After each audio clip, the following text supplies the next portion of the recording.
this report, we'll begin to see better management of water resources in our counties. Mr. Speaker, for those few remarks, I move and I request Senator Olekina Ledama to second.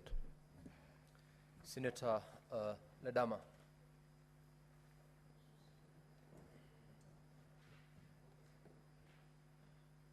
Mr. Speaker, I rise to second the report on the Select Committee on County Publics and Investment Committee. The Auditor General for the financial statement for the following counties, water service providers for the financial year 2018, 2019, and 2020-2021. These counties that have already been listed by the mover of this motion, I will restrict myself to the observations that we made during the inquiry into this, the way this county manage their water resources.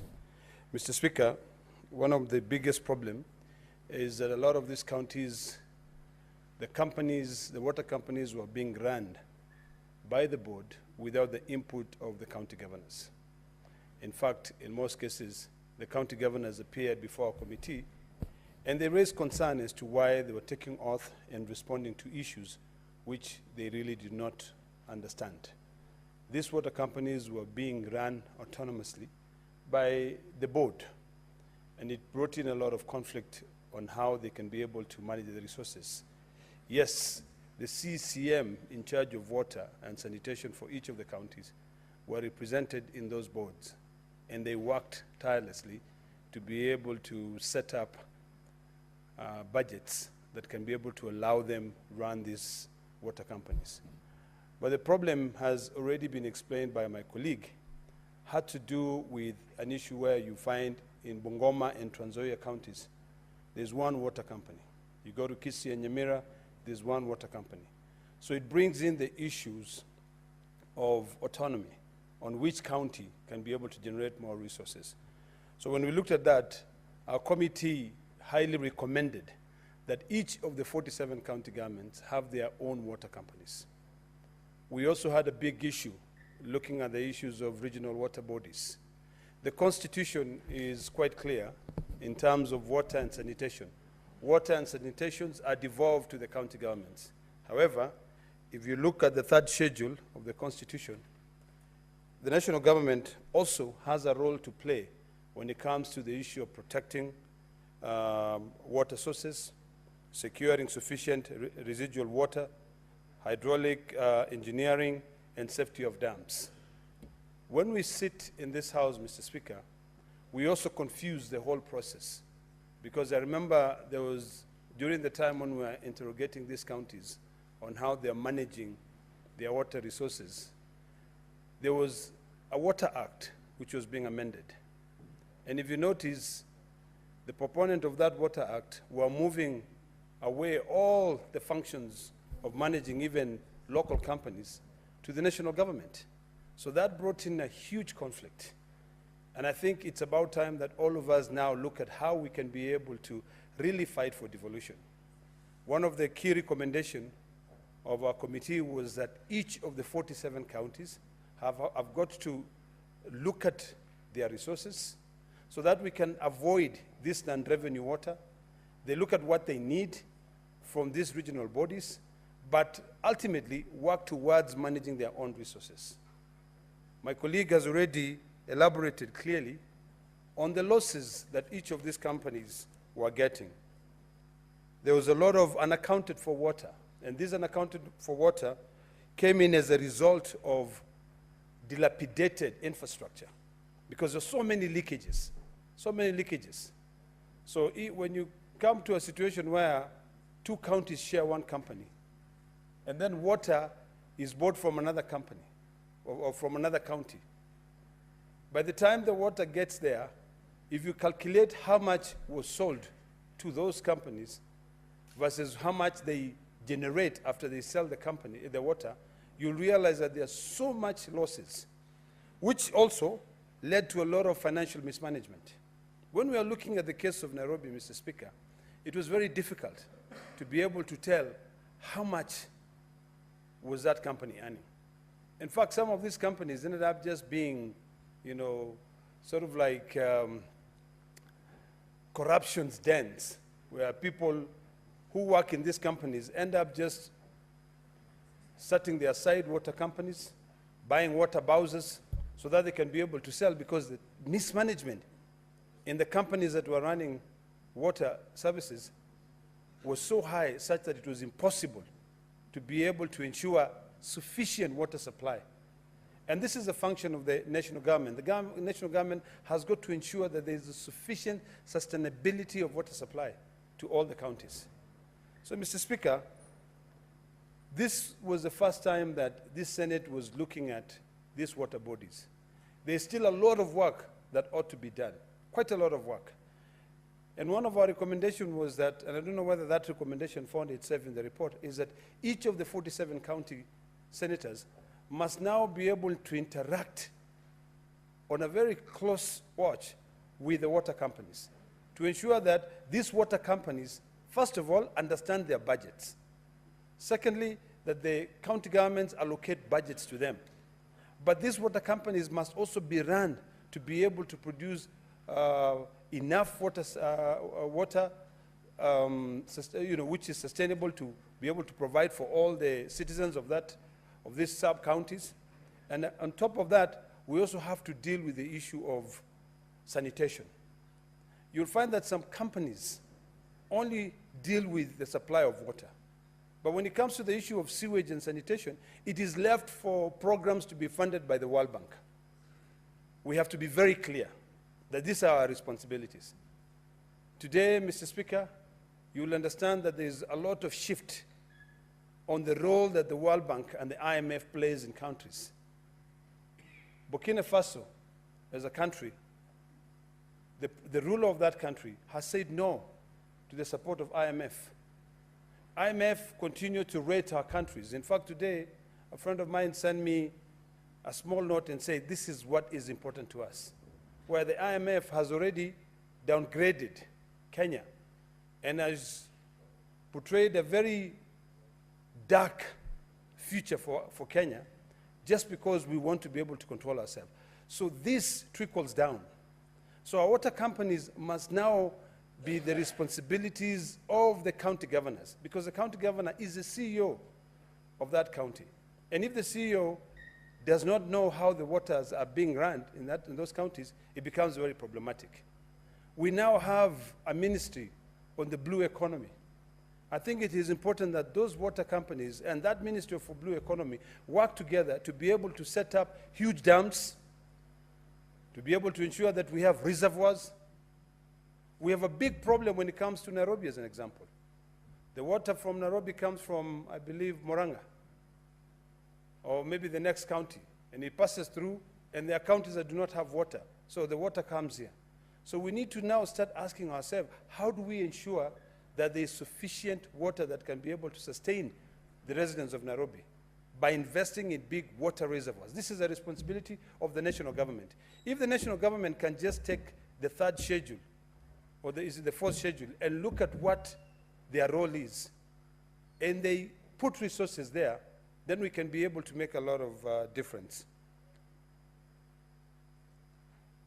Mr. Speaker, let me reiterate again on the importance of each of the 47 counties establishing their own water companies, and they run them as a resource.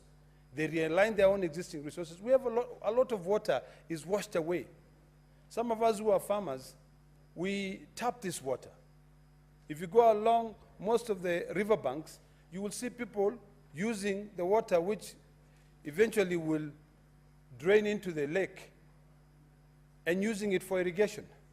We can as well encourage county governments to be able to establish water reservoirs where they can be able to tap into this water.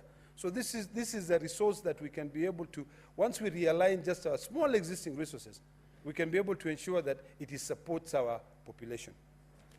Mr. Speaker, let me reiterate again on the importance of legislations. When we draft legislations or legislations are proposed in this House, we have to be cognizant of the fact that our Constitution have devolved certain functions. Water and sanitation, fully devolved. These water bodies or regional water bodies should actually be working with the national government to be able to develop policies, but not to now start running the distribution of water in the county governments. During the time when we were interrogating these water companies, we also spent a lot of our time talking to the regional bodies. There was a huge conflict between Kajiado County, Makueni County, coming all the way to at the river when it comes to the issue of Lolturesh, which is a water source. That water, historically, was piped from Lolturesh, which is down Kajiado South, to come and water flower farms in Kitengela. So the residents of that area, Makueni County, were not getting any water. The residents of Kajiado were not getting any water. So it's important that we look at our own resources. And first of all, before we send that water to serve other people, we make sure that we serve ourselves first. Mr. Speaker, if you and I travel today, the first thing we are told on an airplane is that you need to buckle up first. And even if you have a child, protect yourself first before you do what? You protect that child. So I think we need to be able to take this logic in terms of when it comes to the issue of running our own resources. There is no reason as to why Kajiado County should actually, residents of Kajiado County should stay without water, because that water is going in to support people of at the river.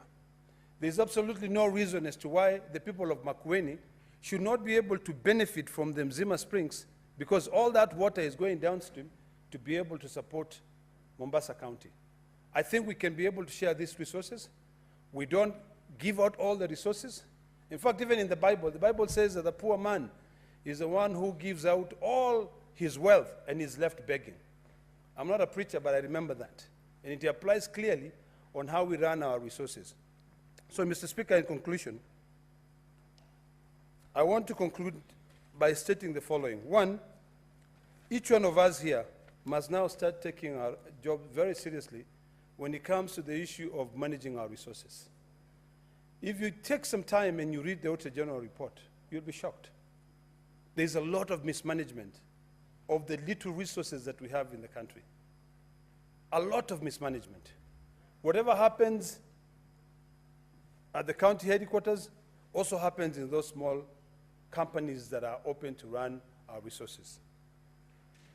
We must also now bite the bullet, Mr. Speaker. Each of our 47 county delegations here must engage county governors to be able to re-examine and carry out an audit of our water infrastructure. Because there's no point of us buying a lot of water from nearby counties, and then all that water is lost because of leakages, you know, dilapidated infrastructure, which some of them actually end up being carcinogenic. So it's important that we'd rather do, even if we are to get any grants from the national government, those grants are utilized properly. You know, there's so much that people can eat. But really, if you want to jeopardize even the supply of your water because you want to get a tender and line your own pocket, we just need to rethink how we want to live our life. These boards, Mr. Speaker, must now also, we must change the law to ensure that the people who serve on these boards have got experience on managing water companies. There's no point of rewarding our friends. We need to now start introducing the concept of meritocracy. Have people who understand the importance of this resource. If it's taken care of, how well it's going to be able to support this current generation and future generation. So the boards, we must make sure that we use a competitive process, appoint people who have got a background in water and sanitation, so that they can be able to make infrastructure that will be able to outlive them. Financial management, Mr. Speaker. It is imperative that the CCM in charge of finance of each of the 47 counties, CCM in charge of water, who is now, and the CEOs in charge of water, who is the accounting officer, their role must be very clear when it comes to managing these semi-autonomous companies. it is not the board which will have all the responsibilities. I think the CEO of Finance should be tasked with the responsibility of ensuring that they go through the accounts of each of these counties, water bodies, so that when those counties appear before an oversight body, even the governors will be able to be in the know. Most governors have got no clue on what is happening. In conclusion, I hope that when it comes to passing this legislation, we can all be very selfish and protect devolution. Let the national government handle policy work, but when it comes to the issue of implementation of the legislation, that should be the role of county government. Mr. Speaker, with those few remarks, I beg to second.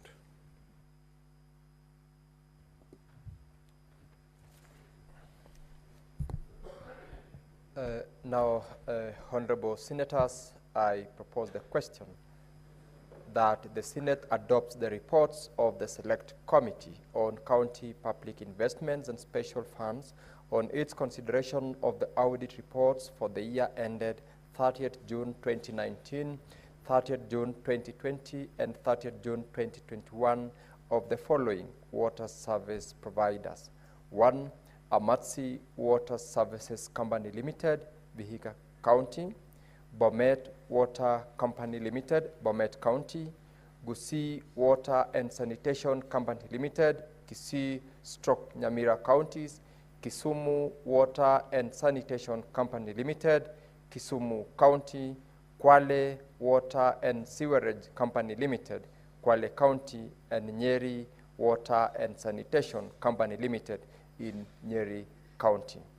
And the audit report of the Wajir Water and Sewerage Company Limited for the year ended 30th June 2021, laid on the table of the Senate on Thursday, 23rd of November 2023.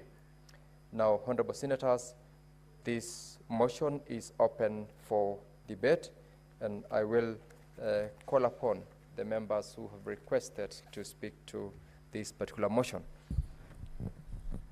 I'll start with Senator Danson Buya Mugatana.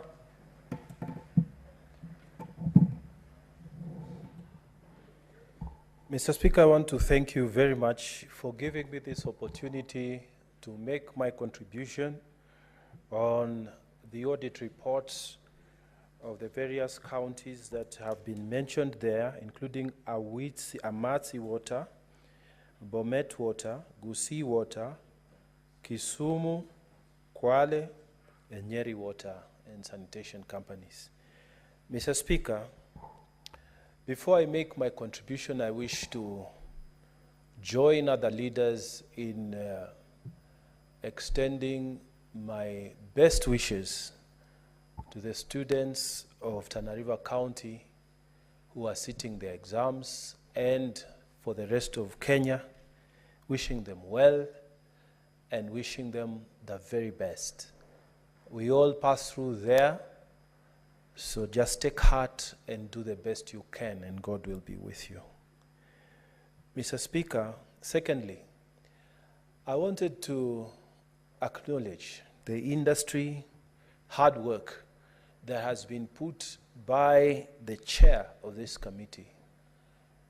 Mr. Speaker, they have done a tremendous job as a team, and I have appeared before them when Tana River was appearing, and I know that we have a very capable chairman, Ososi, Vice Chairman, Professor Ojienda, and the rest of the team. We thank you because you have made this Senate proud. Mr. Speaker, many issues have been raised about the companies that have been mentioned and whose report is before this Senate for consideration. Mr. Speaker, I want to probably pick two issues so that I can focus my attention on those issues. Mr. Speaker, there's a big complaint amongst Kenyan people that there's no water on their taps And Mr. Speaker, I remember many years ago when the reforms of water were underway. At that time, the Minister for Water was the very Honorable Martha Karua. And she brought this idea to Parliament at that time, that we need to segregate these companies. We need to create water companies. We need to create water bodies that are going to be able to manage water in various levels. Some of them were at regional, and some of them were national. Obviously, from those days to date, a lot of changes have taken place, Mr. Speaker. But the principle remains the same, that if this water is managed at a lower level, and this, in this case, at the county level, then we should be able to have people who have a feeling for the people, who are directly connected, who will not steal the money for water, mismanage the resources for water, so that the county can have water flowing in the taps. Mr. Speaker, this has been a challenge everywhere.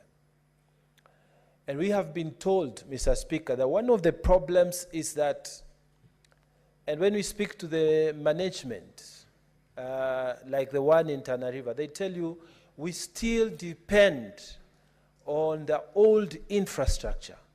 And Mr. Speaker, the infrastructure that has been there is the one that was built by the county governments, not county government, county councils, Mr. Speaker.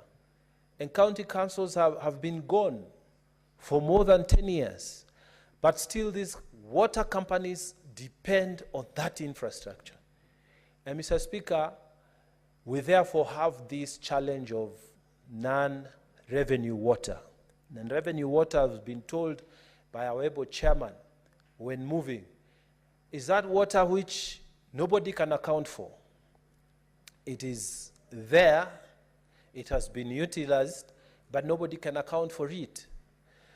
So, Mr. Speaker, we have also been told that these companies are 100% owned by the county governments, which effectively means, Mr. Speaker, that for the infrastructure to be upgraded, for the infrastructure to be where we want it to be, the new investment must be put into the infrastructure of water. Mr. Speaker, it's not enough for us to just blame the management of these water companies. We must start thinking of solutions. And Mr. Speaker, for new money to be put in these water bodies, then it means, Mr. Speaker, we must start thinking of a way of ring-fencing some money which comes from the Senate to go down to the governors, and they be told that this money is for water, and you cannot touch this money. Mr. Speaker, if we could develop that kind of legislation, that is one way forward, and we must start thinking around that issue. Because it appears that if that is not done, like one of our senators here has said, it's the same money, the money goes to the county revenue fund, and the same county revenue fund is used to pay for trips by governors, officials of the counties, and so on. And the money doesn't reach for development of water. Even where they have collected something, you find that that money doesn't go there. Mr. Speaker, we had the same problems with dispensaries and health centers. And you remember, Mr. Speaker, when we were passing the laws that involved the universal healthcare laws, we said that some money needs to be left at the dispensary level, at the health center level, so that if a fence has broken down, the local committee there is able to deal with that matter. If it is a car that has a puncture, the local committee is able to withdraw money from the revenues they are developing, they are collecting there, and do something about it. Mr. Speaker, what is so difficult about us also creating some serious thinking following that model around ring-fencing money for water, so that money we vote here can go down there, yes, to the governors, who are the people who are supposed to, by law, arrange the budgets. But in between, some money be ring-fenced for water, so that infrastructure of water can grow. Because no matter what we say, Mr. Speaker, no matter what we do, if the infrastructure of water that we want to use in 2024 is the same infrastructure in Tana River County, for example, that was set up in 1960s by the Tana River County Council, it will never work, Mr. Speaker. We must start thinking as a Senate of a way of pushing money so that infrastructure can be upgraded. Mr. Speaker, there's another thought also that we need to think, because this is a house of ideas. Mr. Speaker, 100%, we have been told, is owned by, the shares are owned by the county governments. So in Tana River County, Tawasco is owned 100% by the county government of Tana River. And Mr. Speaker, the county government of Tana River will tell you we don't have money to invest for infrastructure. Money is being delayed from coming from the national government. Our equitable share is little.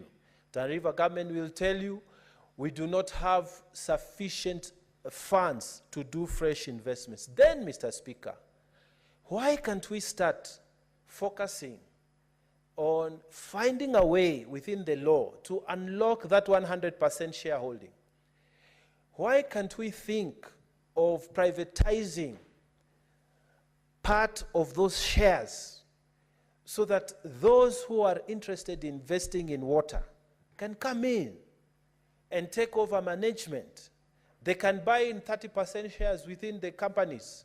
They can buy in 40%. They'll be present in the management and in the boards of our county boards for water. So that, Mr. Speaker, a person who even may be benevolent, if you've made your money, maybe you made your money abroad, or you made your money in legal practice, or you made your money in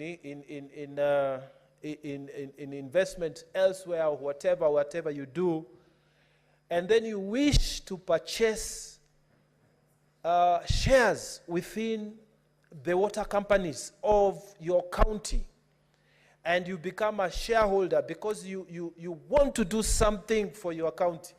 Mr. Speaker, if you have reached that level where 100 million shillings is not an issue with you, 500 million is not an issue, and you want to retire, and you feel like you want to do something special, Mr. Speaker, it is possible.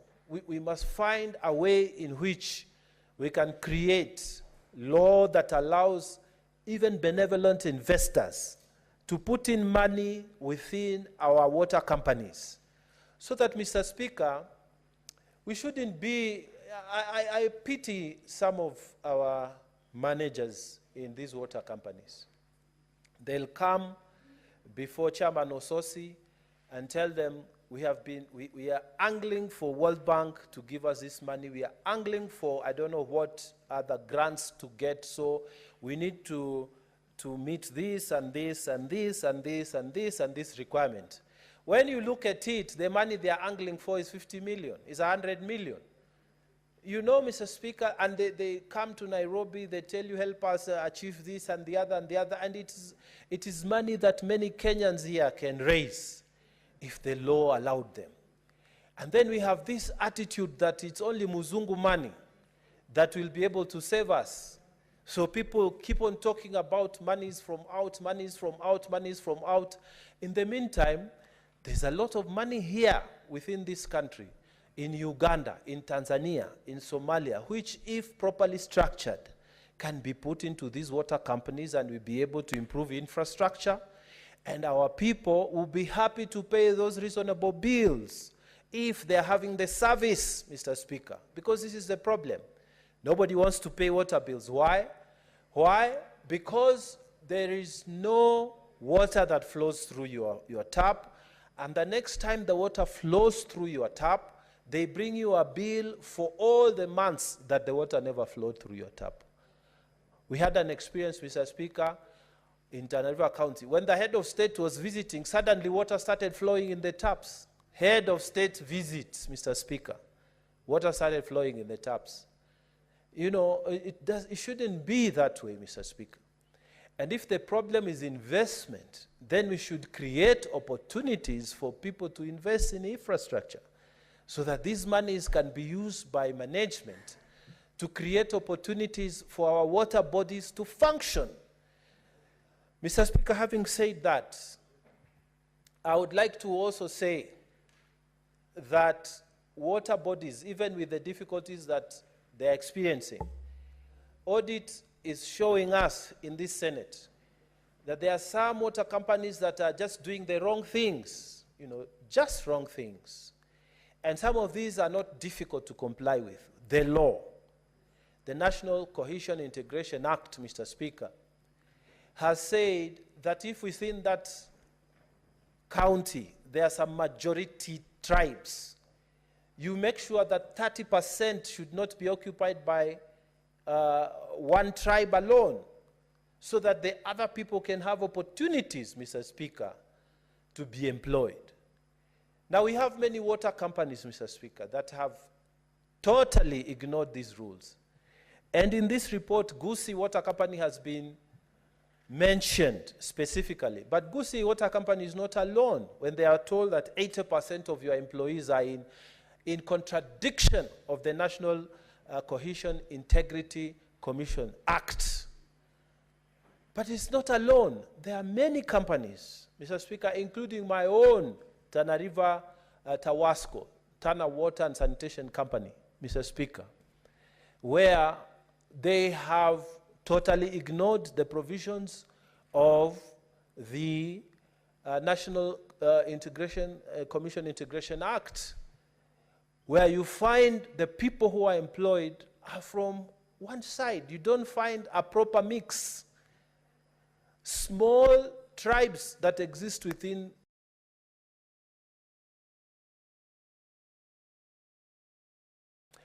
what are the consequences of flagrant disobedience of the law? Mr. Speaker, we make recommendations in this Senate, but there are no consequences. People come, they tell us they will improve, and next year they come, they are the same, and there are no consequences. Mr. Speaker, I am asking that it is time we started thinking about tightening the laws on people who are flagrantly disobeying the law. Here, we have been told that in terms of financial management of these companies, you have many of them which are getting unqualified opinion of the Auditor General.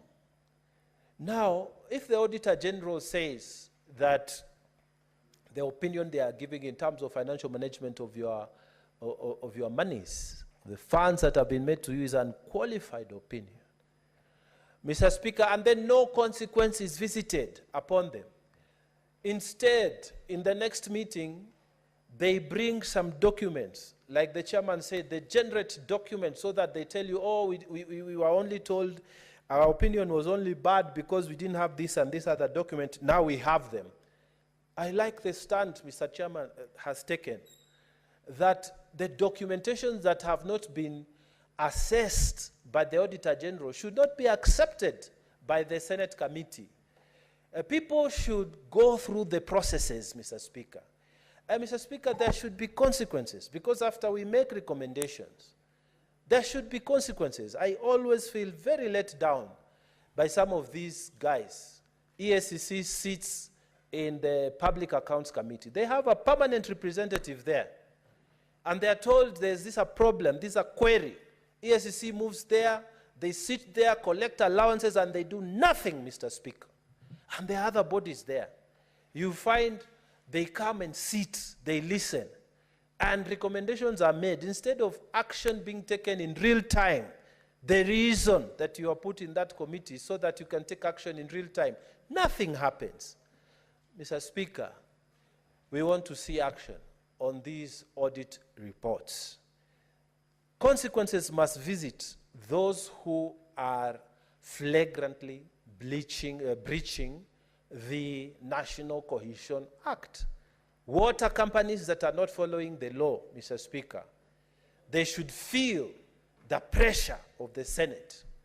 Mr. Speaker, a few people must be arrested for breaching the Public Financial Management Act.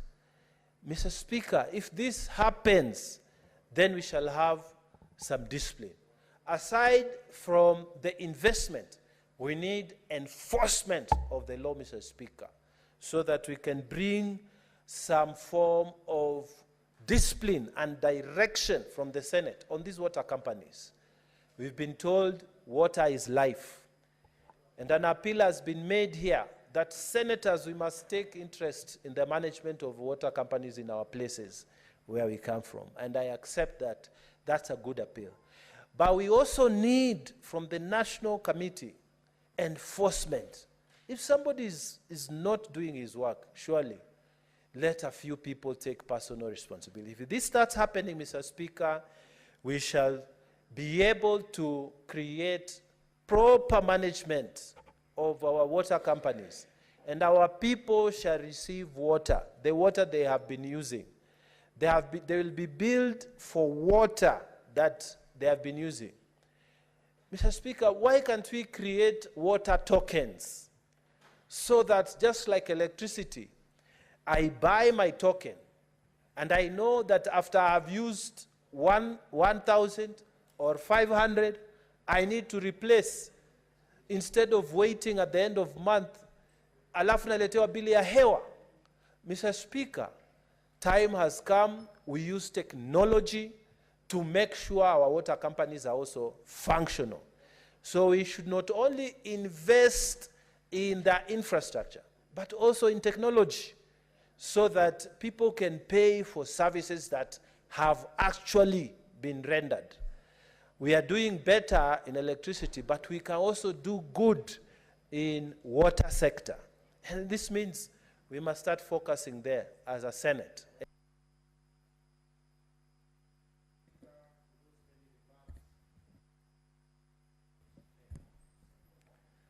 Senator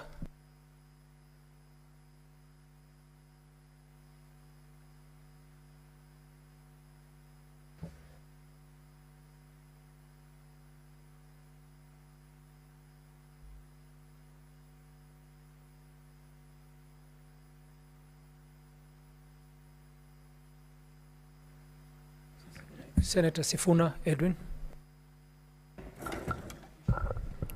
Thank you, Honorable Speaker. Allow me to begin by commending the County Public Investments Committee that is ably chaired by the Senator for Vihiga, the Honorable Osotsi. Honorable Speaker, I have had occasion to be present in some of his meetings, especially when the management of the Nairobi Water and Sewage Company was appearing before this committee, and I can assure you that I saw the sort of commitment by members of the committee, and especially the chair, to make sure that we right the wrongs in many of these water companies. Honorable Speaker, as you can see from the report, the chairperson and the committee have demonstrated in-depth knowledge and understanding of the issues that are facing these water companies, and they are making recommendations that will help in trying to resolve some of the issues that have bedeviled these particular water companies. I'm also very proud, Honorable Chair, that this committee has done almost 80 of those water company reports so far, and that we are at 100% in terms of addressing the question of ownership, which was not the situation that was obtaining prior to Senator Osotsi being the chair of this committee. So therefore, Honorable Chair, let me take this opportunity to thank the chair, the Senator for Vihiga, who's also my deputy party leader. These are some of the things that Kenyans have come to expect from the very high quality leadership from the Orange Democratic Movement. And we are setting the pace for other committees, Honorable Chair. Honorable Chair, allow me to address two things that have been raised by the committee, and they have had the chair make various references to the situation with water in Nairobi County. The first one, Honorable Chair, is the question of non-revenue water. And I know that from the discussions before that committee, Nairobi County, or the Nairobi Water and Sewage Company, is one of those companies with the highest non-revenue water. And various reasons have been cited. Honorable Speaker, in very simple terms, non-revenue water is revenue that somehow leaves the company, but is not billed, and the county does not receive money, or the company does not receive money, for that water. And one of the issues that have been cited is dilapidated infrastructure. Truth of the matter is, here in Nairobi, the water and sewerage infrastructure that we are operating on has been stretched beyond its capacity. And as the chair said, we are still relying on the original water and sanitation infrastructure when the city was actually built by the Mzungu. Honorable Chair, one of the things that I have never understood is, if you look at our laws, there is a law that is called the Urban Areas and Cities Act. This law, under sections 5 and 6, provides for a framework of cooperation between the national government and the county government, and especially the city county of Nairobi, recognizing the unique position of Nairobi City County amongst the 47 counties. This uniqueness arises from many things, including the fact that Nairobi City County is the capital of the Republic. It hosts the diplomatic headquarters of many countries. It also is a seat of government. Many national government institutions are actually situated here in Nairobi. Honorable Speaker, under that act, the expectation was that in the realization of the uniqueness of Nairobi, the national government would support development of heavy infrastructure or critical infrastructure like the water and sanitation infrastructure. But this has never happened. If you speak to the management of the water company and the county government of Nairobi in general, Honorable Speaker, the amount of capital outlay that is required to bring the sanitation and water infrastructure up to speed, Honorable Speaker, it is something that would require over 5 years allocation under the equitable revenue share for us to be able to do that infrastructure. As we speak, Honorable Speaker, the existing sewage network, for instance, covers only 37 or 30% of the total square area of Nairobi County. And Honorable Speaker, as you know, these has also, the past few years, I've seen a lot of rapid development. Rapid development in terms of housing. Very many new buildings are coming up, going up to 25 floors, hosting thousands of tenants, but it has not been accompanied by the commensurate infrastructure upgrade that is required. And this is why many of our water and sanitation infrastructure is creaking. So, Honorable Speaker, I continue to call on the national government to honor its responsibilities under the Urban Areas and Cities Act to support Nairobi's development of certain critical infrastructure, including our water infrastructure, Honorable Speaker, so that we can be able to meet the needs of the people of Nairobi. Secondly, Honorable Speaker, the committee has highlighted the specter of illegal connections and what the chair has called outright corruption. There are stories we hear in this city, Honorable Speaker.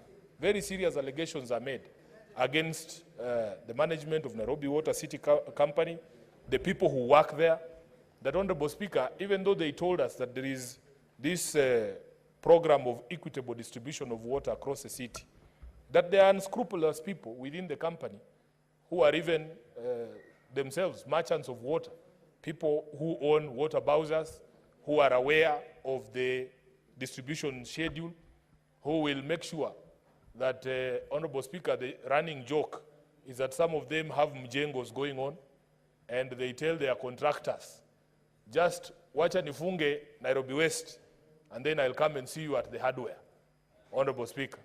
Knowing that you are shutting water supply to Nairobi West, then your bowsers are available for the people of Nairobi West to buy water from you.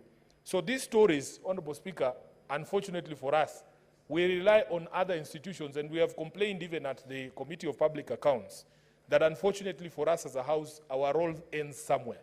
That once we bring up these matters before these committees, we depend on other institutions of government, including the EACC, to be able to follow up and to be able to bring some of these matters before the courts so that we can stop these malpractices. I remember, Honorable Speaker, and I don't know if Chair of this committee can recall, that when the Nairobi Water team was before his committee, there was a discussion about the discharge point for sewage from these exhausters in Nairobi. And the management there could not tell you on average or in a day what are the identities of the trucks that have delivered or have discharged this morning. They cannot tell you the number of times a vehicle specific registration number has appeared there. And it becomes very difficult for you to manage revenue if you're operating like that. So, Honorable Chair, if we do not focus on this question of illegal connections and corruption within our water companies, we are doing nothing. And by the way, I used to think that cartels, for instance, in water, are shadowy figures who you cannot point out. Honorable Speaker, the people doing illegal connections are known within our communities. It is the inefficiency of the water companies that supports the existence of these cartels. Because the people there, especially in the informal settlements, have come to realize that the suppliers down there who have made illegal connections somehow provide a more reliable service than the water company itself. So if these issues are not addressed, Honorable Speaker, then we will not be doing anything.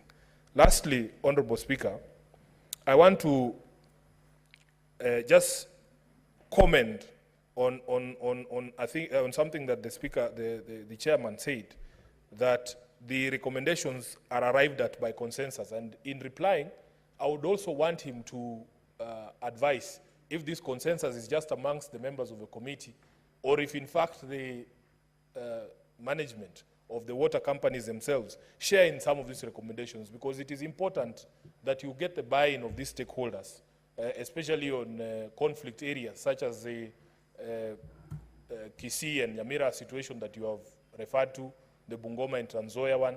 If there is no commitment from those stakeholders to resolve those problems, there's not going to be resolution of those problems. So therefore, Honorable Speaker, I want to thank the committee. I thank them for the support that they are rendering to all these entities for them to be able to improve. At the end of the day, Honorable Speaker, what the people of our counties expect is reliable water supply.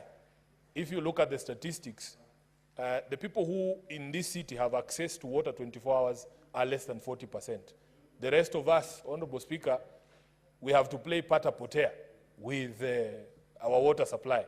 And this is a situation that is not acceptable. And we have to call out the management of these companies. We have to call out the management of our counties to ensure that this is done. Nairobians have waited for so long, Honorable Speaker, because, you know, there's a project that we were following very closely on the Northern Collector Tunnel that was supposed to add an additional 170,000 cubic meters of water to our daily supply, which would have helped because we are running a deficit of over 200,000 cubic meters of water every day. We need to be updated on the situation with the Northern Collector Tunnel and all the other water projects that the people of Nairobi have been waiting on, so that we are able to assuage the situation and as well in the other counties. With those many remarks, Honorable Speaker, I thank you and I support the position that has been taken by the committee. Thank you, Senator Sifuna. I was really hoping that when you were talking about the honeysuckers, and you have informed the House that they discharge their sewer in rivers, and we have that problem. Senator Cherargei. Thank you, Mr. Speaker, sir, for this opportunity to make a few comments on the report of my sister committee of County Public and Investment. I think in the last session, Mr. Speaker, it was a joint committee, and I'm happy during that session, Mr. Speaker, we were not able to look at these issues, and I know they are very busy because they have to look back for almost, Mr. Speaker, from 2013, because during the public investments, we could not look at public accounts in the last session. But I'm happy in the wisdom of the Senate, Mr. Speaker, we have seen the need to have a public investment committee. And I'm happy to, this report of 2019-2020, I'm happy with the pace at which the Public Investment Committee of this House is doing its work, led by the Deputy Party Leader of ODM, my brother and friend and neighbor, Senator Otsotsi, for the good job that he's doing, Mr. Speaker. And for us who interacted with Senator Otsosi in the last session, he was a fiery legislator who almost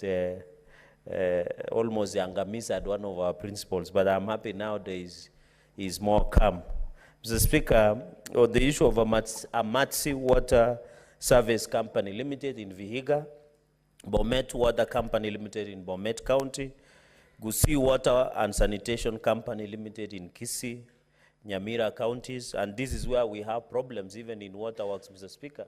Remember, for example, Nandi, there are many shared, Mr. Speaker. Even in Nandi, we have a Lored Water and Sanitation Company that covers both Wazingishu County and Nandi and part of Lesos in Nandi's constituency. We have Kisumu Water and Sanitation Company in Kisumu County, Kwale, Sewerage and Sanitation, Nyeri and Sanitation Company, Mr. Speaker, where our Munyoro village is. Mr. Speaker, on many aspects, I want to be very clear, Mr. Speaker, on many issues. I agree that most of our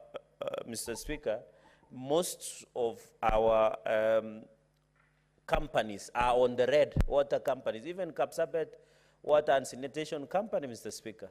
For example, Water and Sanitation Company is under in Nandi County, where we still depend on generators and electricity to pump water into Kapsabet town, Mr. Speaker, and its environs.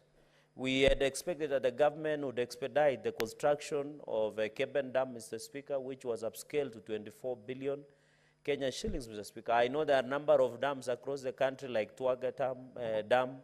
There is also Karmenu Dam, Mr. Speaker. There is Posta Dam in Bomet. There is also Itare Dam in Nakuru. Chemasusu Dam was complete. We had one, the Aror and Kimwarer dams in Elgeyo Marakwet County, Mr. Speaker. We have 2 rivers in Wazingishu.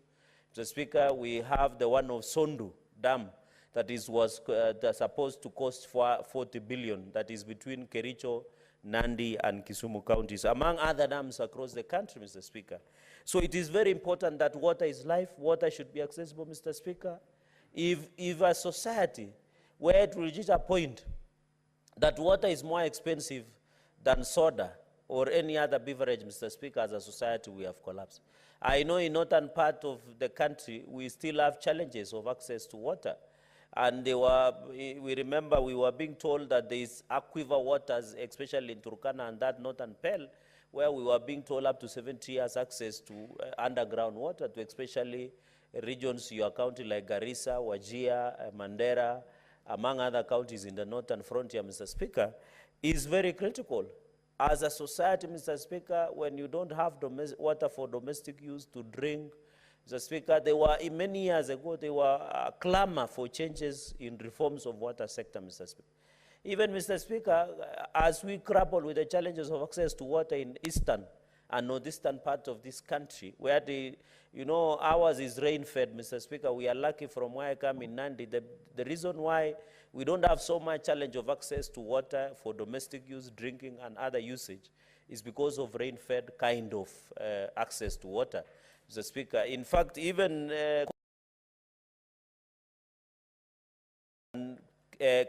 counties that border Indian Ocean, Mr. Speaker, there was even a proposal of Mzima Springs that is not sufficient. We need desalination because the auction water has salt, Mr. Speaker. Those are some of the access to create water in these areas, Mr. Speaker. But can you believe living in Nairobi is like living in some eastern or northern eastern of this country? Because, Mr. Speaker, water only appears in Nairobi like medicine, Mr. Speaker. No one is sure. That is why the thriving business of water bowsers in this city, Mr. Speaker, where at the moment there are many water bowsers. Even when you drive in the Nairobi roads, Nairobi streets, Mr. Speaker, you will always spot water bowsers. It's a booming business.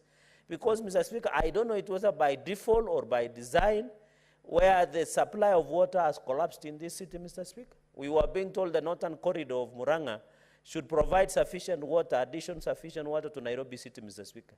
So, Mr. Speaker, I can tell you many Kenyans, 4 million plus residents of Nairobi, Mr. Speaker, there is no difference with people who are living in Wajir or Turkana in terms of access to water. You have to buy water.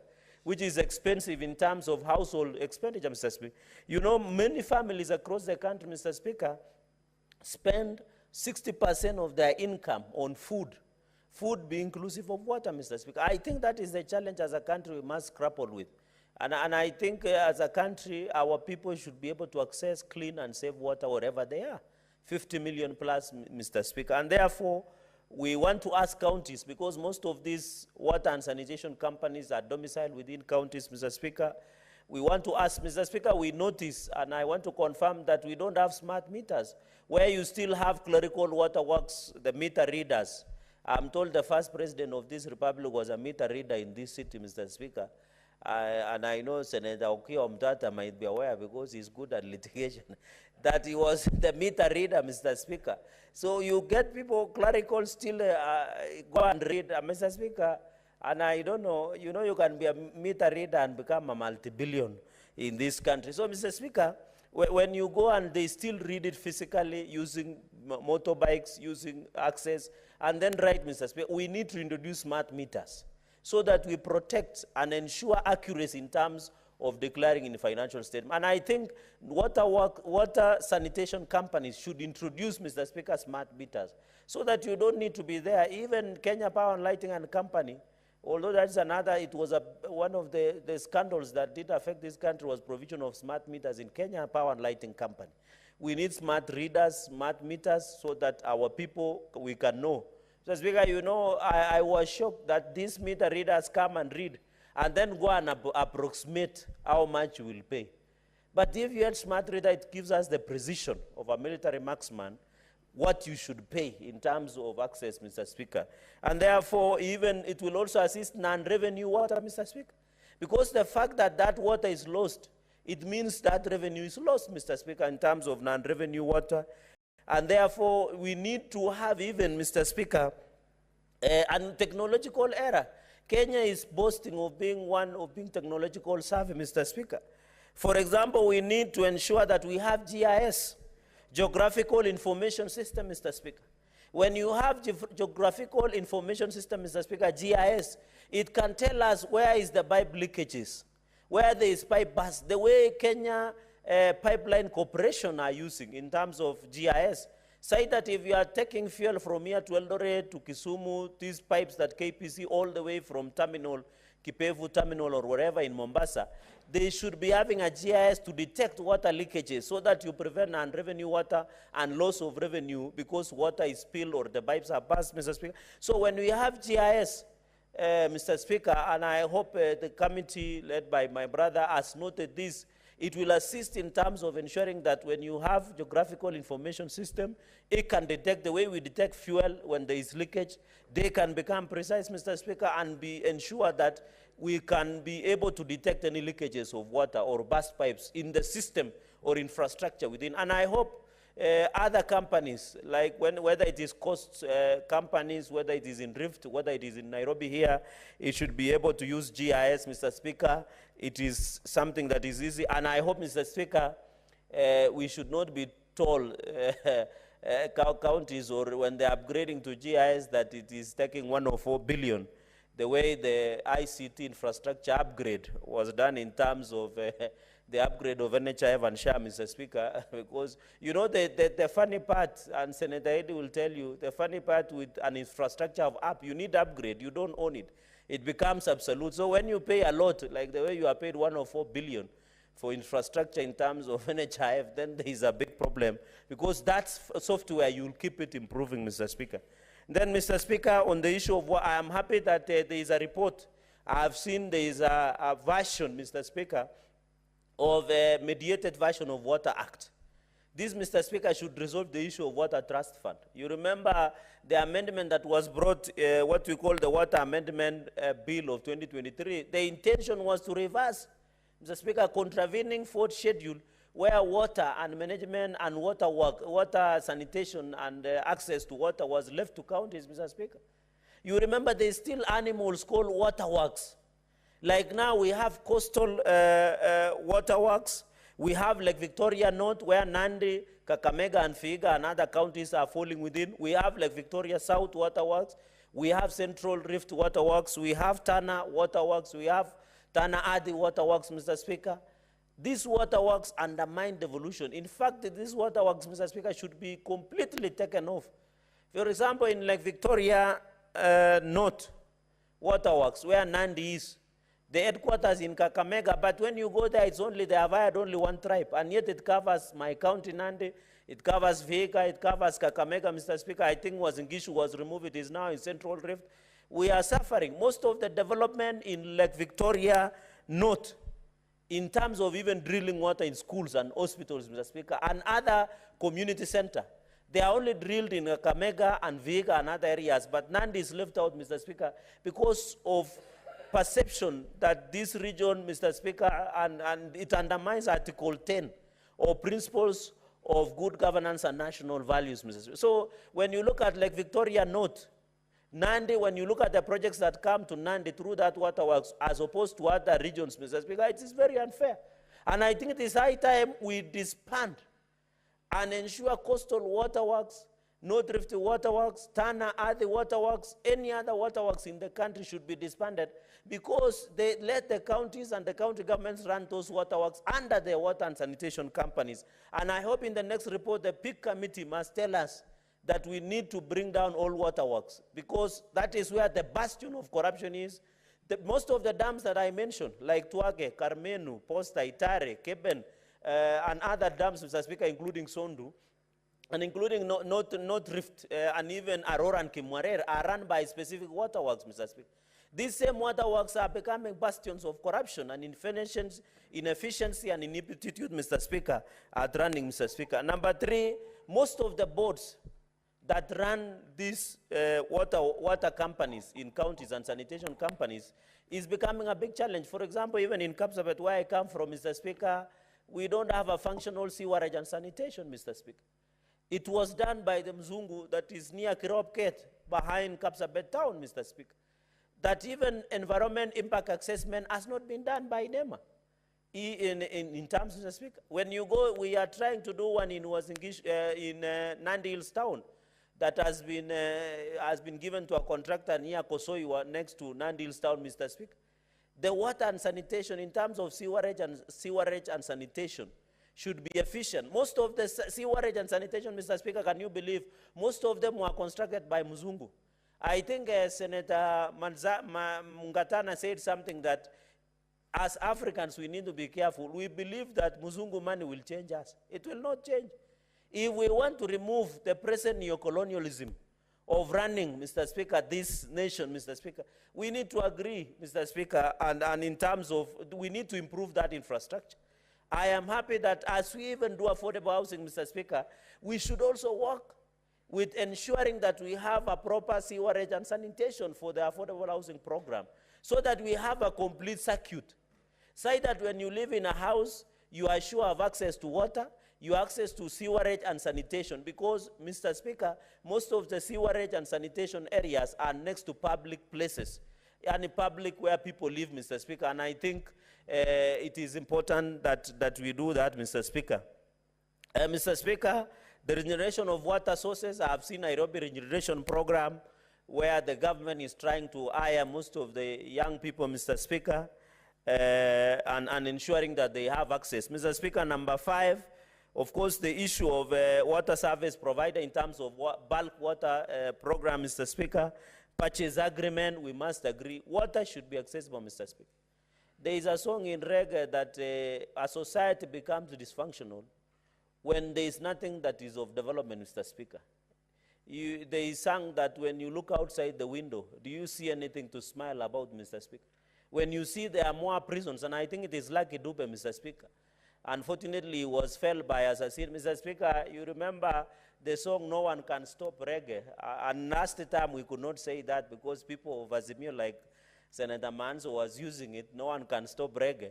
You remember, Mr. Speaker, I think in 1987, Peter Tosh was felled by the assassin, and Lucky Dube, Mr. Speaker, went to sing about No One Can Stop Reggae, Mr. Speaker. And in fact, last month, Mr. Speaker, we are remembering Peter Tosh because he's one of the biggest vibrant in terms of reggae genre, Mr. Speaker. I know, Mr. Speaker, people are listening, like Senator Eddie are listening to Triomio, like Nimekuma, Kufinish Kumalo, Mr. Speaker.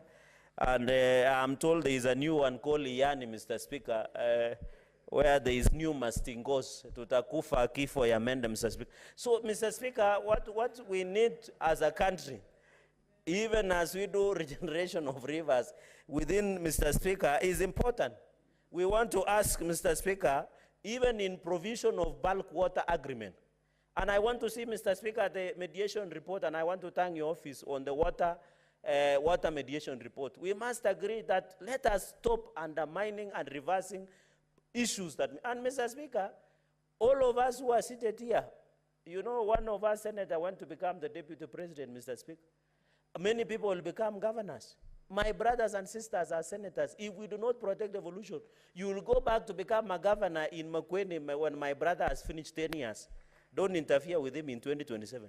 When he has finished 10 years, Senator Maanzo, you don't want to go and run a county government. That is a shell, Mr. Speaker. Senator Otsotsi, I know your governor is going for the last term. I know you don't see eye to eye, but you don't want to go and inherit a county government that is dysfunctional. Mr. Speaker, as we talk, the counties are yet to receive their disbursement, contravening Article 219, Mr. Speaker. Even in Garissa, Mr. Speaker, your governor is serving the second term. But your ambitions looks beyond the governor level, Mr. Speaker. But the point I'm trying to make, let us not be part of the people who will legislate ourselves out of business. So that we can, I remember Senator Ojila Yako, when he was the senator here before my brother, Senator Eddie, Mr. Speaker, and you know he was the only young man in Nyanza who campaigned with an helicopter. So it looks he is a man of means, Mr. Speaker. We used to tell the people like Senator Ojila Yako, the current governor, that we need to protect devolution. So that when you go back to become the governor, Mr. Speaker, you don't suffer. Mr. Speaker, let us be careful. Even on this report of water mediation version, I want to ask colleagues to be very careful. Senator Otsosi and your committee, you need to assist us. I have seen Senator Kisang, part of the PIC members. I have seen Senator Eddie, who is a member of PIC, Mr. Speaker. Let us ensure counties function into the fruition, Mr. Speaker. Even the issue of running of the companies. I saw, Mr. Speaker, in conclusion, you saw Northern Corridor that is providing water to Nairobi. They need to be compensated. Even in Nandi, Mr. Speaker, we are giving water to Kakamega, but in Tuiabe, there is no water. In Kapkangani, water is no water, yet we give our water to Kakamega. You go to Chebara, where my brother, Senator Kisang, comes from. Water is taken to Eldoret. The people of Chebara are not receiving access to clean and safe water. Yet they are protecting the source of water that comes to Eldoret. We are protecting the water that goes to Kakamega. Muranga is protecting water that comes, Mr. Speaker. I know even in Garissa, it's only a kilometer or so within Garissa town, but there is no clean and access water, Mr. Speaker. Yet the Tana River is just passing outside the city of Garissa. But there is no clean and access water, Mr. Speaker. We must speak as a Senate that to ensure devolution works, access to water, bursary, adequate medical supply, passable feeder roads, that is how devolution will work with this country, Mr. Speaker. Mr. Speaker, with those very many remarks, I want to submit, Mr. Speaker, and support the motion. I thank you, Mr. Speaker. Thank you, Senator Faki Mwinihaji. Asante Mheshimiwa Spika pia kunipa fursa hii kuchangia ripoti ya kamati ya uwekezaji wa umma katika uchunguzi wao wa mashirika ya maji katika kaunti zetu. Shirika la maji la Amasi Water Company, Bomet Water Company, Gusii, Kisumu, Kwale, Nyeri na Wajir. Mheshimiwa Spika, maji ni uhai, na inasikitisha kuwa ripoti hii imeweza kuweka wazi kwamba kaunti zetu nyingi zina shida ya maji. Zina shida ya maji. Mashirika ambayo yamewezeshwa kusimamia maji haya, Mheshimiwa Spika, hawajui kile wanachofanya. Kaunti zetu, Mheshimiwa Spika, haziwekezi katika mambo ya maji. Wao wanaona kwamba kuna kampuni wanataka kampuni zilete faida kila mwaka, lakini hakuna uwekezaji wowote ambao unafanyika katika zile kampuni za maji, Mheshimiwa Spika. Hata ukiangalia bajeti za kaunti nyingi, utapata kwamba kwa mambo ya maji ni zero. Mheshimiwa Spika, kabla ya kuendelea, ningependa kutoa kusahihisha Senator Ososi aliposema kwamba ile sewage yote ya Mombasa inaingia katika bahari ya Hindi pale Kipevu. Mheshimiwa Spika, sewage ya Kipevu ni ya sehemu ya Changamwe peke yake, si ya Mombasa nzima. Sehemu zingine hakuna sewage, watu wanatumia yale mashimo ya kawaida. Kwa hivyo sewage ambayo tulikwenda tukafuatilia mwezi wa 5 nafikiri na Senator Ososi pamoja na kamati yake, ni ya Kipevu. Mheshimiwa Spika, na jambo la kusikitisha ni kwamba mpaka leo hakuja kuwa na maendeleo yote pale Kipevu. Vile ilivyokuwa tulivyokwenda, walisema kwamba pesa zitakuwa released na World Bank anytime tuweze kumaliza ile ukarabati ulikuwa unafanyika. Lakini Mheshimiwa Spika, ni masikitiko kwamba kufikia leo hakuna kazi yoyote ambayo imeendelea pale, na maji bado ya sewage yanaingia kwenye bahari. Mheshimiwa Spika, bandari ya Mombasa ni bandari ya kimataifa. Hatuwezi kuruhusu sewage iwe inaingia katika bandari yetu wakati kuna meli pale zinakuja, kuna mizigo, kuna vyakula vinaletwa, Mheshimiwa Spika, katika bandari ile. Hii marekebisho, Mheshimiwa Spika, ilikuwa ni mradi ambao umefadhiliwa na World Bank, na tatizo lilikuwa ni kwamba World Bank hawakuweza kuapprove invoice fulani ili waweze kurelease money, waachilie fedha za kuweza kutekeleza na kumaliza mradi huo. Kwa Mheshimiwa Spika, ni jambo ambalo ningeomba kamati kama itapata fursa irudi tena waweze kuliangalia kwa makini, kwa sababu ni aibu kwamba kaunti yetu ya Mombasa inamwaga sewage katika bandari ya Hindi, ambao bandari hii, Mheshimiwa Spika, bandari ya Mombasa ambao bandari hii, Mheshimiwa Spika, ni ya kimataifa. Mheshimiwa Spika, katika kuangazia mambo ambayo yako katika ripoti hii ni kuwa fedha nyingi zinapotea, maji yanapotea bila ya kuuzwa kwa wananchi ama kwa wale ambao wanahitaji kununua maji yale. Mheshimiwa Spika, kwa Kiingereza wanaita non revenue water. Mheshimiwa Spika, tukiangalia miundo msingi ya kampuni ya sehemu nyingi za maji, Mheshimiwa Spika, ni pipe ambazo zilijengwa nyingine kabla ya uhuru 1963. Mheshimiwa Spika, sasa karibu Kenya imefika miaka 60, pipe ni zile zile. Mheshimiwa Spika, zimejaa kutu ndani. Mheshimiwa Spika, maji yanayowekwa katika pipe zile, Mheshimiwa Spika, hatuna uhakika wa usafi wake. Wengi wetu, Mheshimiwa Spika, siku hizi hakuna anayekunywa maji ya mfereji. Wengi tunakunywa maji ya chupa. Hata hapa katika bunge, Mheshimiwa Spika, hakuna anayekunywa maji ya mfereji, kwa sababu hatuna uhakika kwamba je, maji yale ni safi ama sio safi. Kwa hiyo Mheshimiwa Spika, fedha nyingi ama hasara kubwa inapatikana na kampuni hizo, kwa sababu ile miundo msingi ambayo inapeleka maji kwingine, pipe zinaweza kupasuka kwa muda wa mwezi, hakuna anayejua, na maji yanamwagika kiholela katika sehemu hizo. Mheshimiwa Spika, kule Mombasa hivi majuzi walianzisha zile wanaita smart meters. Lakini smart meters zile, Mheshimiwa Spika, haziwezi kupima maji ambayo hakuna. Ikiwa wewe huna maji yanayoingia katika tanki yako ama yanaingia nyumbani kwako, hata ukiwa smart meter itakuwa hujatibu lile tatizo ambalo liko. Kwa hiyo Mheshimiwa Spika, uwekezaji katika mambo ya maji, Mheshimiwa Spika, mara nyingi huwa tunafanya zile umuhimu wa mambo kinyume. Yani our priorities are upside down. Tulikimbilia kuweka smart meter, lakini maji katika mfereji hakuna. Kwa hivyo hata kama una smart meter, Mheshimiwa Spika, huwezi kuhesabu kile ambacho hakuna. Mheshimiwa Spika, tukiangalia masuala ya uwekezaji katika kampuni hizi, utapata kwamba ni ule mtaji ambao uliwekwa na serikali wakati wa nyuma ndio unaendelea kutumika katika kampuni zile. Kampuni nyingi zinapeleka hasara, kwa sababu japokuwa iko haja kubwa ya maji, kila mwananchi anataka kutumia maji, Mheshimiwa Spika, lakini maji yale, Mheshimiwa Spika, kuyatoa katika sehemu zile ambazo yanapatikana mpaka kuyafikisha katika majumba ya watumizi imekuwa ni shida. Mheshimiwa Spika, kwa mfano kama Mombasa, maji yake mengi yanatoka Mzima Springs.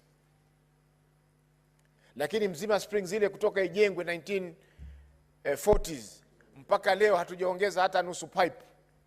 Sisi yetu ni kukarabati pipe na kuomba pesa za kufanya utafiti wa kuwezesha vipi tutaweza kujenga pipe nyingine. Mheshimiwa Spika, ukienda leo pale Mzima, Mheshimiwa Spika, utasikitika kwamba wale walioweka Mzima Springs waliweka Mzima 1 na Mzima 2 na Mzima 3, lakini leo miaka 60 baada ya miaka 60 ya uhuru, zaidi ya miaka 60, tuna Mzima 1 peke yake ambayo ndio inapeleka maji Mombasa.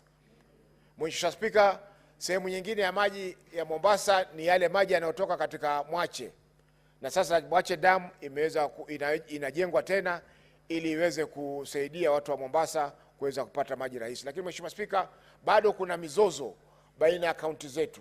Japokuwa maji zile sehemu za maji ni sehemu za kitaifa, lakini bado kaunti zetu zina maji. Kwa mfano, hapo nyuma kulikuwa na mzozo baina ya Kwale County na Mombasa County kuhusiana na zile mradi wa maji wa Mwache. Watu wa kaunti wa Kwale walikuwa wasema maji ya Mwache yatumike Mwache peke yake, na hali yale maji ambayo yatapatikana pale katika Mwache Dam yatakuwa yanaweza kutumika Mombasa na kufaidisha pia watu wa Kwale.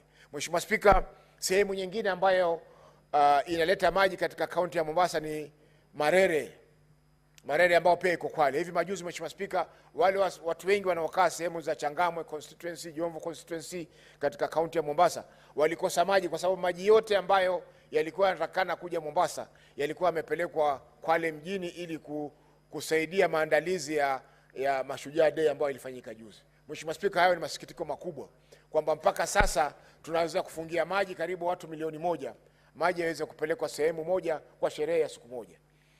Mheshimiwa Spika, kwa kumalizia ni kuwa maji ni uhai. Mheshimiwa Spika, maji ni uhai na hakuna uwekezaji wa kibinafsi katika masuala ya maji. Tukiangalia kaunti zetu nyingi Mheshimiwa Spika, kama ni Watabuza wana 1 ama 2. Ukiangalia Mombasa nyingi labda ziko 3 ama 4, kwa sababu moja iko Likoni, moja iko Changamwe, moja iko Kisauni na moja iko Jomvu.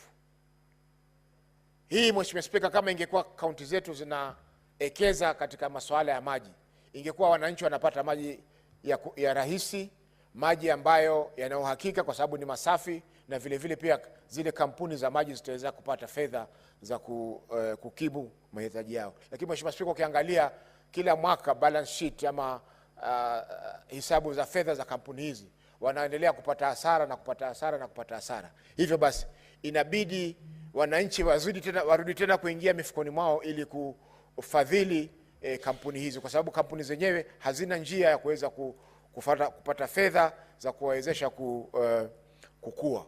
Mheshimiwa Spika, jambo jingine pia ni kutegemea zaidi misaada ya mashirika ya kimataifa kuhusiana na masuala ya maji.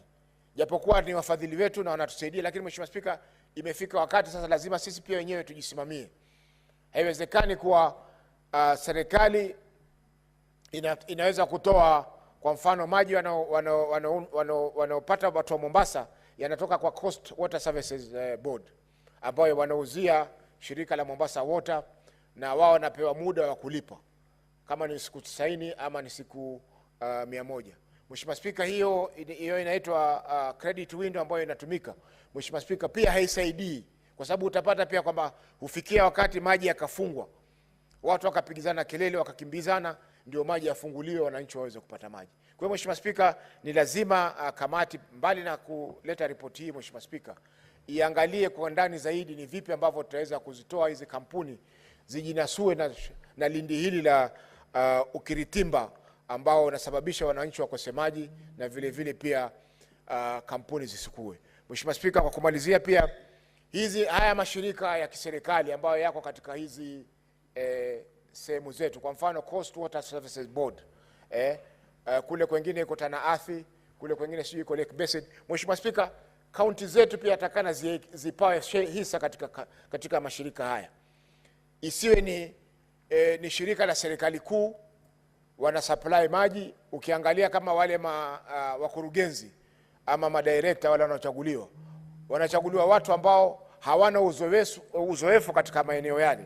Hivyo basi inakuwa ni vigumu kuweza kuleta mawazo ama kuleta fikra ambazo zitaweza kusaidia kurekebisha zile kampuni zilizoko vile. Kwa mfano, Mheshimiwa Spika, shirika la Coast Water Services Board, serikali inaweza kuwa na share moja, Kwale ina share moja, Mombasa, Kilifi, Tana River na Lamu, kila moja ipewe share moja, ili wao pia wawe wana uwezo wa kueleza ama kusikiliza masuala yao katika mashirika hayo. Kwa hiyo mengi, Mheshimiwa Spika, naunga mkono ripoti hii na naipongeza kamati hii kwa kazi nzuri inayofanya ikiongozwa na kiongozi wetu Ososi ambaye pia ni naibu kinara wa chama chetu cha ODM. Asante Mheshimiwa Spika. Senator Wahome wa Matinga. Thank you very much, Mr. Speaker, sir. I also like to support the report by, just chaired by the chair by Senator Ososi.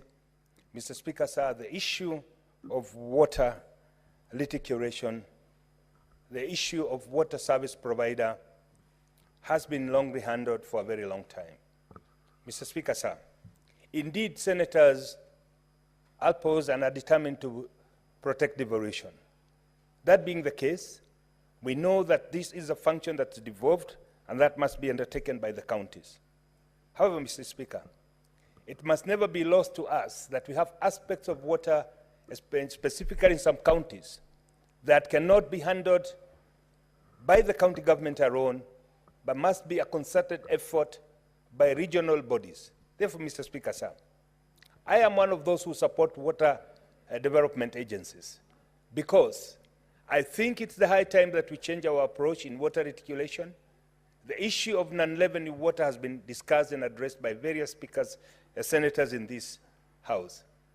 However, Mr. Speaker, sir, the amount of investment that's required to put intelligent water systems, including the lines and the smart meters, including the reservoirs and dams, cannot be achieved by a single county. We are also it's also not lost to us, Mr. Speaker, that different counties are endowed differently. Some of these natural resources, where we have rivers, there are counties that do not enjoy those natural resources. And therefore, Mr. Speaker, it is imperative that we look at the water issue as a close-cutting multi-county issues and can therefore only be invested into by a government, both local and both county and the national government, by making water accessible to almost everybody in this country. Mr. Speaker, sir, if you look at the counties, and I'm happy to say that Nyeri County is one of the counties that has water, have little water challenges. However, that is only limited to some sub-counties in Nyeri. When you go to Kieni, that is Kieni West and Kieni East, we have a proposed dams, Karimeno Dam that was proposed way in the 60s, Narumoro Dam that was proposed at around the same time, but garnering the resources and the budget required to come up with those dams, Mr. Speaker, has remained a challenge. But that can be achieved, Mr. Speaker, if we have now the new approach of public-private partnership, where we make water a tradable commodity and ensure that the private equity flows into the business. Mr. Speaker, sir, non-revenue water, some of the companies having as much as 70% cannot not left unchallenged, because if we are able to address the issue of non-revenue water, then we would be generating enough resources even to address the issue of the equity that's privately acquired. Mr. Speaker, sir, this can only be possible if we also have a paradigm shift in the way we think. In other countries, Mr. Speaker, we know that pension funds are invested to develop the infrastructure. We know that pension funds are used to ensure that water, both clean water and sewage water, is addressed. Mr. Speaker, sir, as we address the issue of clean water, as we address the issue of potable water, we must at the same time look at what we do with the sewage water. Mr. Speaker, in many counties, Nyeri County included, most of the areas do not have a functional sewage system. That means that most of the water that is used finds its way back into the rivers again. This, Mr. Speaker, we know it is against the SDG goals of which Kenya is a signatory. And therefore, Mr. Speaker, sir, We must address the issue of ability to raise equity. We must address the issues of ability to attract investors into the water sector. And some of the water bodies, some of the water service providers, Mr. Speaker, they are too small to achieve economies of scale. Sitting in the water committee, Mr. Speaker, we had a recommendation that we must look at what the size of our water company is for it to be able to achieve economies of scale.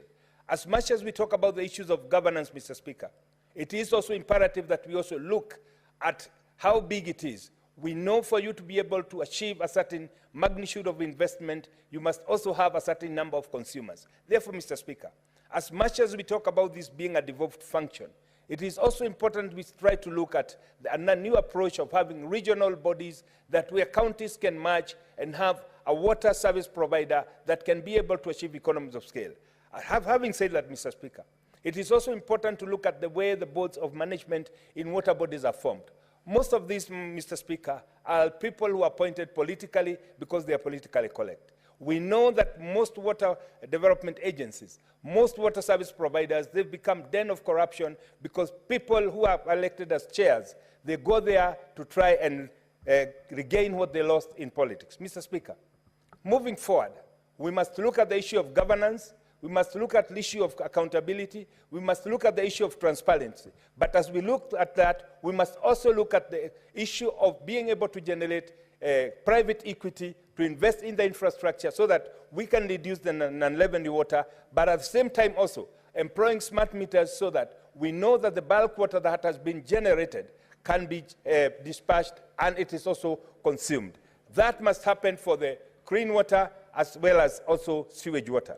Mr. Speaker, sir, we know that one of the biggest challenges, especially in the county of Nairobi, is having sewage flowing into the river. Mr. Speaker, sir, that can only be addressed if we account for every drop entering into the household and trying to address the same, but that it must also be treated so that what we discharge back into the rivers does not pollute our environment. Mr. Speaker, sir, the issue of water in some counties has become quite a disadvantage because of their geographical location. But we know, Mr. Speaker, sir, by embracing the light technology, by embracing water harvesting technology, and as also water usage services, we can be able to ensure that most of the water that we take into our houses is intelligently used. I do remember, Mr. Speaker, sir, one of the motions that I tabled when I came to this House was application of intelligent water usage in buildings. Mr. Speaker, sir, as we do with the movement sensors that charts the light on and off depending on whether the room is occupied, we can also have taps, we can also have water reticulation system that is intelligent so that you do not have somebody using one bucket of water to brush their teeth where they can also use just a quarter of an acre grass. Mr. Speaker, sir, this can only be achieved if we come up with the right legal framework, if we have a holistic approach that does not look at water as an isolated county issue, but rather as a national approach whereby we would have the law. And that is why I am one of those who support the bill that addresses the issue of bulk water. Why, Mr. Speaker, sir?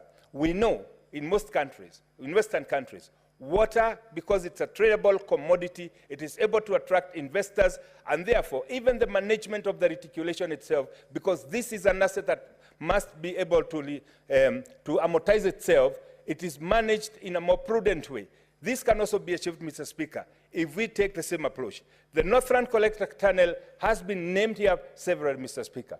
We know if we had put that private equity into that by now, we could have realized the project. By now, we would be selling the commodity. And at the end of the day, the goal of having cheap, clean, and affordable water will be achieved. Mr. Speaker, as I conclude, I would want to commend Nyeri County because we've been performing very well.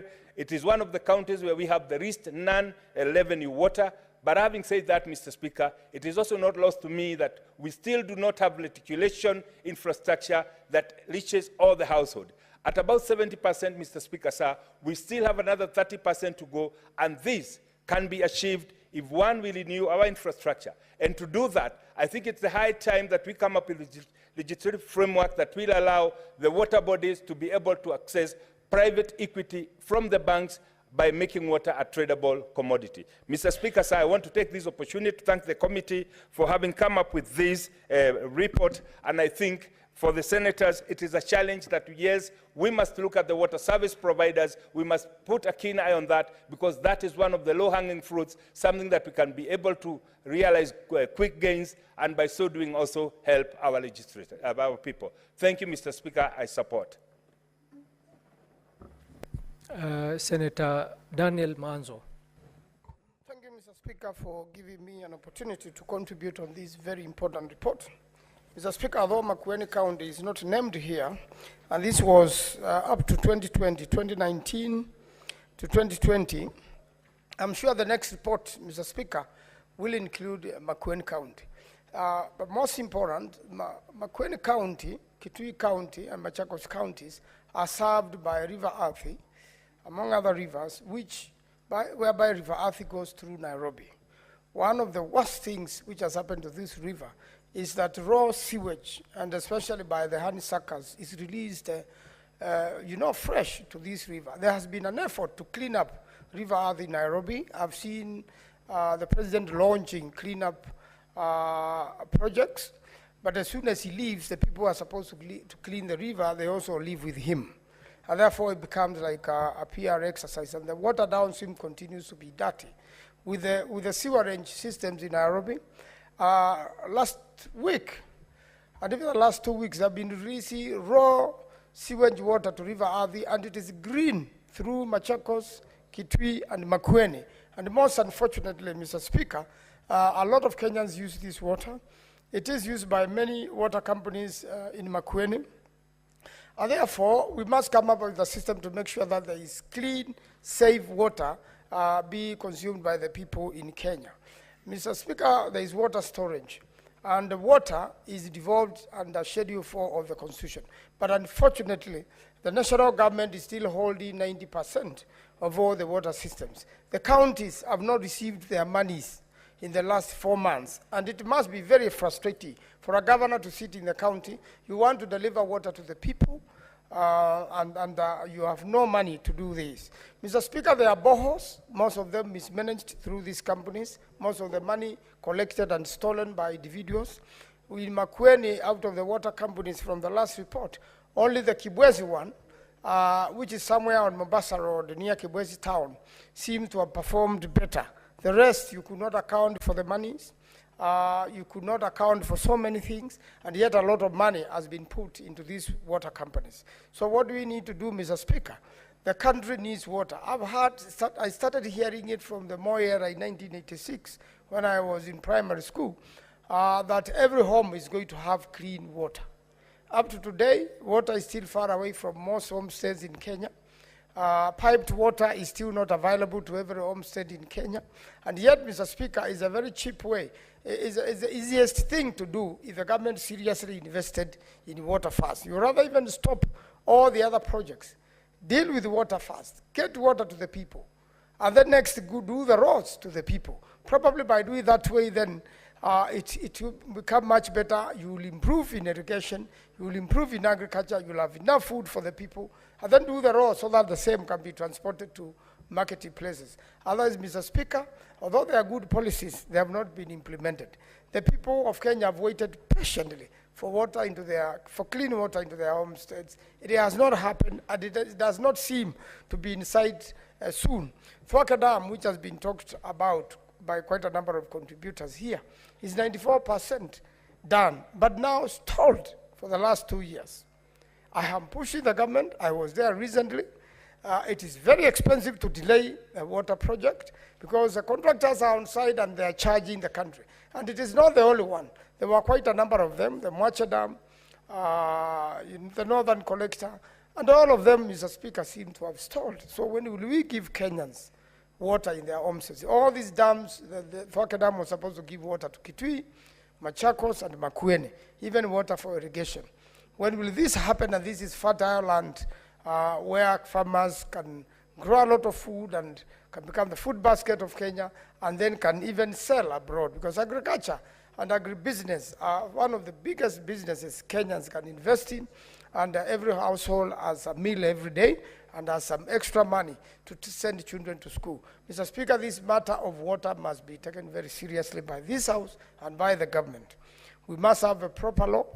We must actuate and make actual the delivery of water services to the people. We must make sure that the pending projects are completed. I am wondering why the Treasury is frustrating the Ministry of Water so much, why the Treasury is frustrating the counties so much. Why can't money is going to the counties be given priority so that the governors can prioritize on water? When you look at the no-trash water, which the Center for Narok was talking about, it comes from somewhere Mount Kilimanjaro. For many years, it went to water flowers of individuals. And then the moment it was supplied to the communities around Kajiado and Makueni, then it became another big problem. And corruption, serious corruption, have riddled these water companies. There are as many corrupt officials as you can get. There is no capacity even to try them. ESCC does not seem to have a capacity to deal with this. Even the police does not seem to have capacity to deal with the corruption in water services company. It is a high time Kenyans became responsible where they work, where they deal with water, so that there's no stealing, and the money is collected. I want to finish on this. The money is collected. If you can have a system, like an M-Pesa system, pay bill system, then all these monies will be collected into one place and the account can be seen and can be accounted for, and the counties can make sure it is accountable. We need to invest in that so that we have enough monies to continue investing in water. And I really want to urge that let Treasury release monies related to Twake, release monies to the counties, and let's give people clean water in the country so that we can have a healthy nation, and we can use it to do agriculture, and we can use it to grow the nation. I thank you, Mr. Speaker. Senator Abbas Sheikh Mohammed. Thank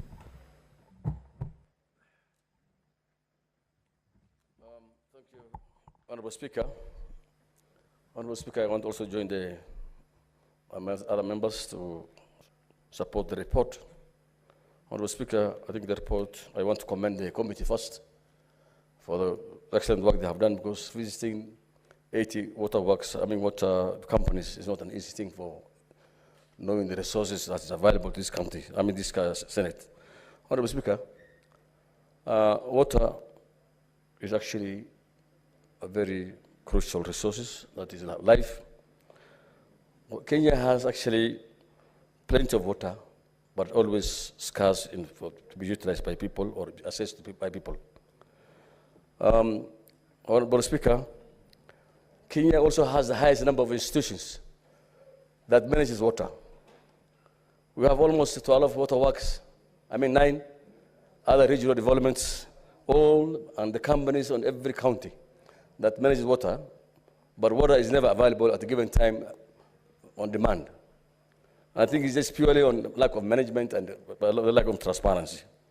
Honorable Speaker, the water companies in the counties are actually almost not functional, most of them, especially my county, Wajir Wasco is actually getting resources from World Bank, is getting money from the counties, but of course, the counties are not even, the water work company is not even able to pay itself for some times now, and even up to 200 staff were laid off, and to date, they have not been paid their dues for almost 5 months they worked, and whatever, any other gratitude. However, until some of them went to court, and it's only this week some payment has been done. About 7 of them have been paid for 4 months, and the rest have not bdire paid. And that much the county is actually, the Wajir Wasco is actually in obsolete, they're in need of money. Still, the money is available from the World Bank.